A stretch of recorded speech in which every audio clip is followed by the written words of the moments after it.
एक गांव में सभी शिक्षित हों, उस संकल्प के साथ एकल के जितने भी पूर्णकालिक हैं और माननीय श्याम जी की प्रेरणा से ऐसे बहुत सारे आचार्य इस काम में लगे। तो एक आचार्य वहाँ पढ़ाने के लिए 2-3 घंटे का जो उनका होता है, और पूरा गांव जब आया हमारे स्वागत के लिए और बड़ी भावना से हमको उन्होंने आदर सत्कार किया। मैं ये कह सकता हूँ पूरे भारतवर्ष के अंदर, विशेष रूप से दिल्ली के अंदर जितना भी बड़ा कॉरपोरेट जगत है, जितने भी बड़े सम्मानित बिजनेस घराने हैं, उन सब का इसमें सहयोग इस हमारी कॉफ़ी टेबल बुक में आया है। सिलेबस के अनुसार उनकी पढ़ाई होती है। उस सिलेबस में बेसिक एजुकेशन के अलावा खेल कूद कैसे के बहुत सारे विषय हैं। हमारे जो महापुरुष हुए हैं उसके बारे में बहुत सारी जानकारी है। नैतिक शिक्षा और धार्मिक सोच जो है सनातन की, वो सब जानकारी उसमें दी गई है।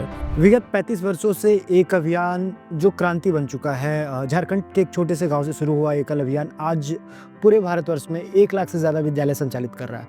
उन बच्चों को आगे बढ़ाने का कार्य कर रहा है जो ग्रामीण और वनवासी भारत से जुड़े हुए हैं और उन तक साधन संसाधन नहीं, लेकिन इन बच्चों को आगे लाने का जो बीड़ा उठाया है वो ऐसे महान विभूतियाँ हैं जिनको उस समाज की चिंता है। आज हमारे साथ एक ऐसे विभूति मौजूद हैं, नंदकिशोर अग्रवाल जी, जो इस अभियान के शहर में रहते हुए, अभियान से जुड़े हैं, शहर में रहते हुए उन ग्रामीण बच्चों की चिंता कर रहे हैं, उनको आगे बढ़ाने का काम कर रहे हैं। उनसे जानेंगे कि कैसे ये अभियान आगे बढ़ा और विगत 3.5 दशकों में इस अभियान को एक क्रांति के रूप में कैसे स्थापित किया।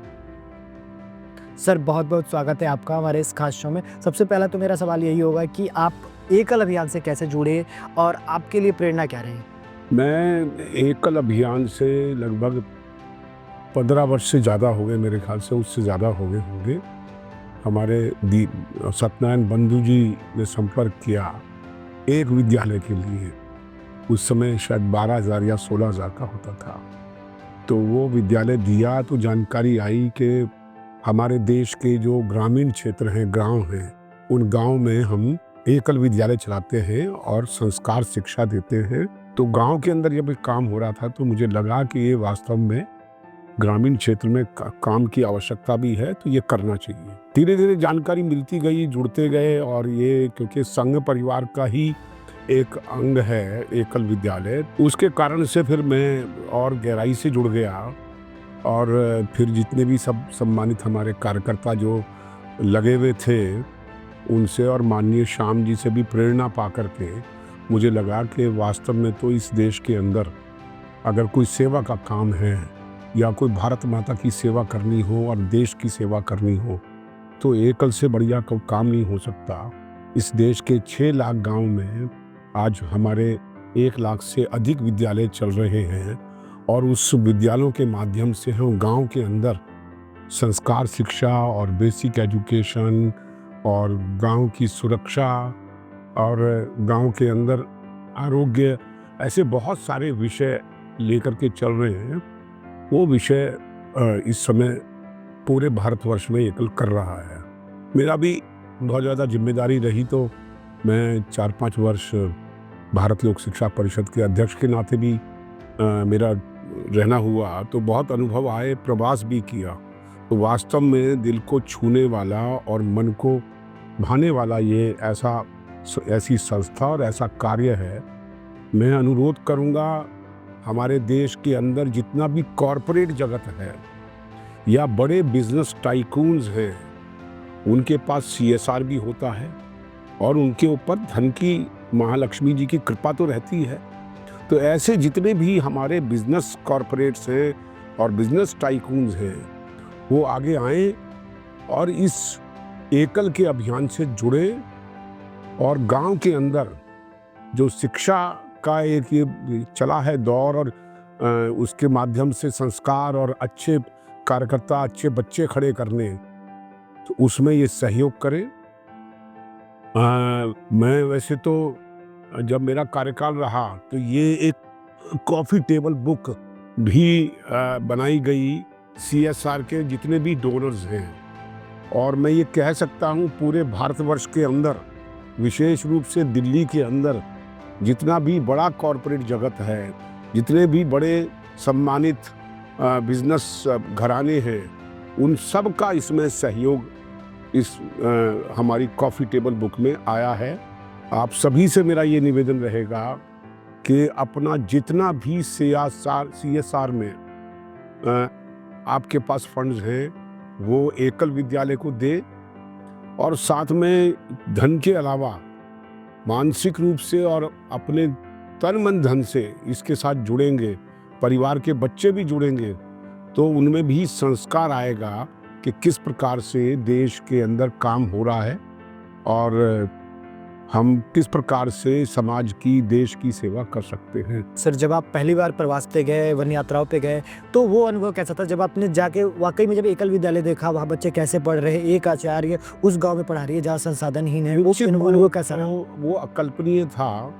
एक छोटी सी वहीं उस गांव की एक हमारी बेटी जो 12वीं क्लास या उसने ज़्यादा से ज़्यादा BA किया होगा, मात्र क्योंकि उसके गांव में सभी शिक्षित हों, उस संकल्प के साथ एकल के जितने भी पूर्णकालिक हैं और माननीय श्याम जी की प्रेरणा से ऐसे बहुत सारे आचार्य इस काम में लगे, तो एक आचार्य वहाँ पढ़ाने के लिए 2-3 घंटे का जो उनका होता है, और पूरा गांव जब आया हमारे स्वागत के लिए और बड़ी भावना से हमको उन्होंने आदर सत्कार किया, तो निश्चित रूप से दिल को छूने वाला था, मन गदगद था। और हमें लगा केवल और केवल इस भारतवर्ष के अंदर अगर किसी संस्था में काम करना है या किसी संस्था में पैसे का सहयोग देना है, तो एकल से अच्छा कोई हो नहीं सकता, और जिससे हम समाज की, देश की सेवा कर सकते हैं। एक और बात भी ध्यान में करने की है, हम सभी क्योंकि व्यापारी वर्ग से हैं और अपनी अपनी इंडस्ट्री चलाते हैं, उसमें आप देखेंगे तो सब कर्मचारी तो गांव से ही आते हैं। अगर आपकी सुरक्षा करते हैं वो भी गांव से आते हैं। आपको अन्न और जितना भी भोजन के लिए सामग्री चाहिए वो भी गांव से आती है। दूध भी आपका गांव से आता है।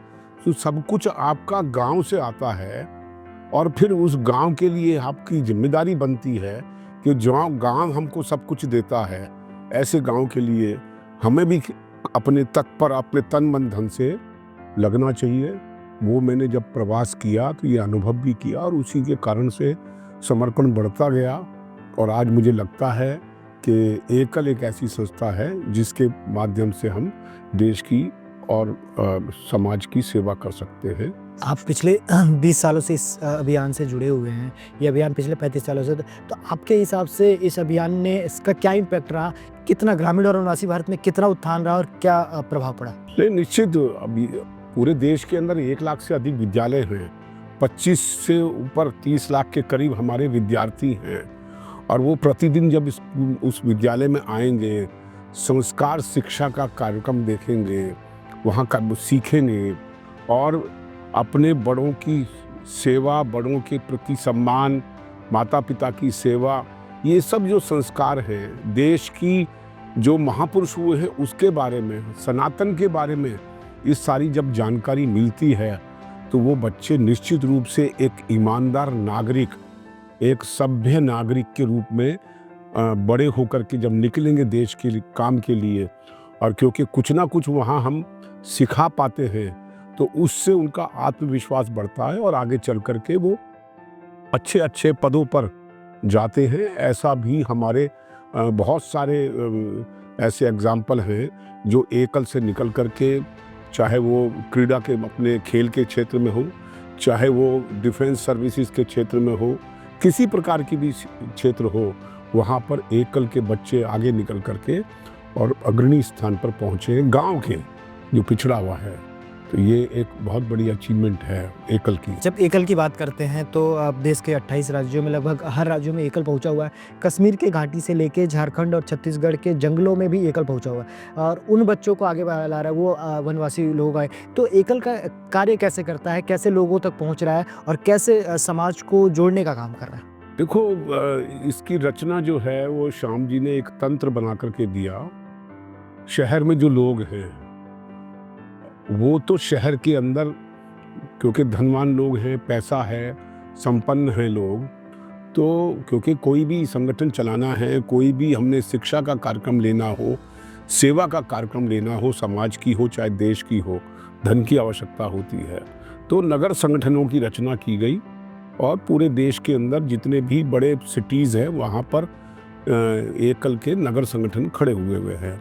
इसी प्रकार क्योंकि गांव में जब काम होता है तो गांव के लिए जो गांव के अंदर विद्यालय चलाने हैं और पूरे 1 लाख विद्यालय चलाने हैं तो उसका एक हायरार्की, एक सिस्टम डेवलप किया गया है। भाग, संभाग, आंचल, संच, इस प्रकार की एक रचना की गई है कि 30 विद्यालयों पे एक संच है, 9 संचों पर एक आंचल है और ऐसे 3-4 अंचलों पे एक संभाग है।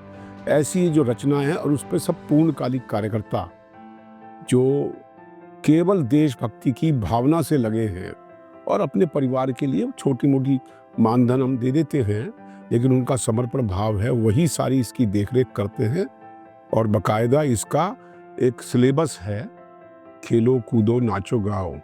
वो जो सिलेबस है, वो सिलेबस सारे विद्यालयों में जाता है और उस सिलेबस के अनुसार उनकी पढ़ाई होती है। उस सिलेबस में बेसिक एजुकेशन के अलावा खेल कूद कैसे के बहुत सारे विषय हैं। हमारे जो महापुरुष हुए हैं उसके बारे में बहुत सारी जानकारी है। नैतिक शिक्षा और धार्मिक सोच जो है सनातन की, वो सब जानकारी उसमें दी गई है। उसका भी जब अध्ययन करते हैं तो उनको बहुत एजुकेशन और बहुत उनका एक संस्कार सामने आता है कि हाँ, हमने बहुत कुछ एकल से सीखा है।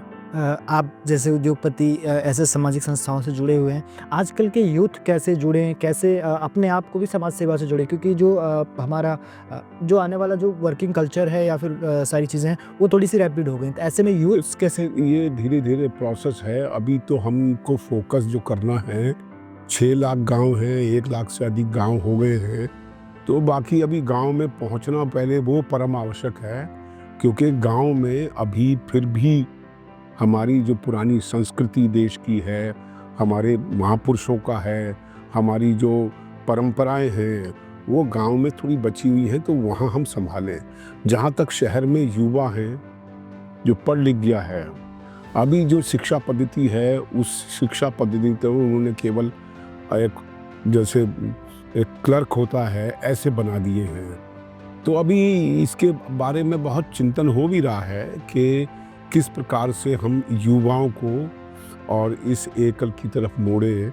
उन युवाओं को उनकी छुट्टी के समय, उनका जब मौका लगे, उनको वन यात्रा कराएं और दिखाएं कि किस प्रकार से देश की आवश्यकता है और किस प्रकार से आप योगदान दे सकते हैं इस देश की सेवा में। जो गांव के बच्चे हैं उनकी एजुकेशन में, उनकी हेल्थ में, उनका जो है सब तरह का विकास जो हो सके, और गांव का विकास, क्योंकि गांव पिछड़ा हुआ है, गांव का विकास ये भी युवा कर सकते हैं। तो हम जो नगर संगठन हैं वो अब चिंतन करके इस बारे में चिंता करेगा, आगे बढ़ेंगे तो निश्चित रूप से ये एक पक्ष है, क्योंकि युवा शक्ति हमारी देश की बहुत कुछ हमारे समाज के लिए, देश के लिए कर सकती है। एक आखिरी सवाल जो हमारे दर्शक इस एपिसोड को देख रहे हैं कि उनको क्या संदेश देना है, कैसे वो सामाजिक संस्थाओं से जुड़े, समाज की सेवा के कार्य में लगे, राष्ट्र की सेवा के कार्य में लगे? पहले तो उनकी मानसिकता तैयार करनी पड़ेगी। उन्हें अभी जो हमारी शिक्षा पद्धति है उसमें देश और समाज के प्रति उनका उत्तरदायित्व क्या है, वो अपने अधिकारों के बारे में तो शायद जानते हैं लेकिन कर्तव्यों के बारे में कुछ नहीं जानते हैं।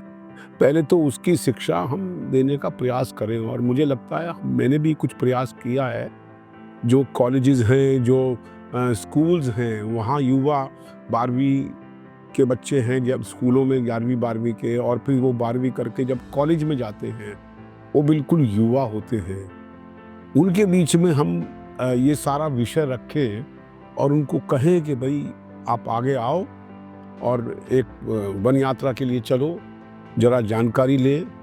इस प्रकार का है। अभी एक कार्यक्रम मैराथन का भी हुआ था, युवा एकल युवा की दौड़ का, तो वो भी एक पार्ट हो सकता है। चलिए, बहुत बहुत धन्यवाद आपका। तो ये थे नंदकिशोर अग्रवाल जी, जिन्होंने बताया कि कैसे एकल काम कर रहा है, चाहे वो कश्मीर से लेके झारखंड और छत्तीसगढ़ के उन लोगों के लिए जो इनके पास न साधन है संसाधन। इसके उन्होंने बताया कि युवाओं को अपने कर्तव्यों के प्रति एक निष्ठा रखनी होगी कि उनको अधिकार तो पता है लेकिन कर्तव्य के प्रति क्या करें, कैसे देश और राष्ट्र सेवा में आगे आए।